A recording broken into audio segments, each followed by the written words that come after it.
Hi friends, welcome to Sujatha channel. So ఈరోజు మన ఛానల్లో ఎంతో హెల్దీ అండ్ టేస్టీ రెసిపీ అయిన బీట్రూట్ హల్వాని తయారు చేయబోతున్నాం. So let's start. ముందుగా మనం 5-6 మీడియం సైజ్ బీట్రూట్స్ తీసుకొని ఈ విధంగా గ్రేట్ చేసి పెట్టుకోవాలి.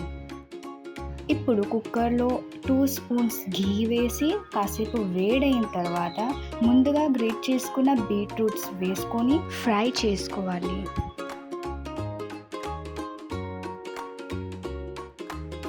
ఫ్రై చేసిన బీట్రూట్స్లో 1 కప్పు పాలు వేసుకోవాలి.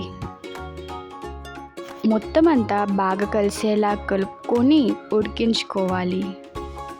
మీరు తీసుకున్న బీట్రూట్స్ బట్టి పాలుని అడ్జస్ట్ చేసుకొని వేసుకోవాలి. 2 విజిల్స్ వచ్చేదాకా ఉడికించుకోవాలి. 2 విజిల్స్ తర్వాత మూత తీసి ఒక్కసారి కలుపుకోవాలి. ఈ విధంగా కొంత నీరు ఉండేటట్టు చూసుకోవాలి. స్టవ్ ఆన్ చేసి ఈ విధంగా ఉడుకుతున్నప్పుడు మన తీపి సరిపోయినంత పంచదారని వేసుకొని బాగా కలుపుకొని ఉడికించుకోవాలి.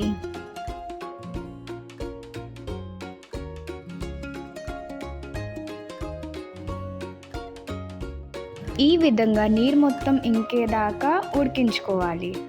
ఇప్పుడు మనం ఇందులోనూ మనకి ఇష్టమైన డ్రై ఫ్రూట్స్ వేసుకోవచ్చు. నేను ఇందులో కిస్మిస్ వేసుకుంటున్నాను. 1/2 స్పూన్ యాలకుల పొడి వేసుకొని బాగా కలుపుకోవాలి. ఈ విధంగా అయిన తర్వాత బౌల్లో తీసుకొని సర్వ్ చేసుకోవడమే. ఎంతో రుచికరమైన బీట్రూట్ హల్వా రెడీ. ఈ హల్వాని జామ్ బదులుగా పిల్లలకి చపాతీ మీద కానీ లేదా బ్రెడ్ మీద కానీ ఇవ్వచ్చు.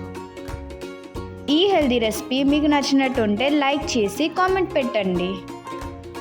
ఈ రెసిపీని మీ ఫ్రెండ్స్ అండ్ ఫ్యామిలీతో షేర్ చేయండి. Thank you for watching.